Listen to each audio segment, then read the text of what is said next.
तो देख सकते हैं ये मेरा नया ब्लॉग है। जैसे कि आए हैं हम यहाँ पर हाईवे पर और देख सकते हैं मेरा ये दोस्त है, आए हैं यहाँ पर थोड़ा घूमने के लिए। हाईवे पर बन रहा है नया नया, दिखाते हैं जिम करके।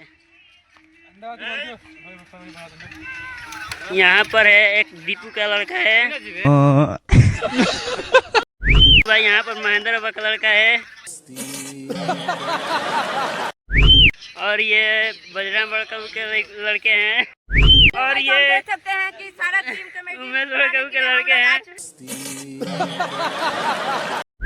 और ये रंगू बाबा के लड़के हैं। तो आप इन लोगों को क्या कहना चाहते हैं कमेंट में बताइए। भाई यहाँ पर रोड का निर्माण हो रहा है, अब आज से कोई लेना देना नहीं होगा, आज से गाँव हमारा राजा हो जाएगा, क्योंकि यहाँ पर रोड का निर्माण है। वो सारा यहाँ पर लाइन से गुमटी भी होगा, यहाँ पर चट्टी भी खुलेगा। हाँ भाई, सपोर्ट करें।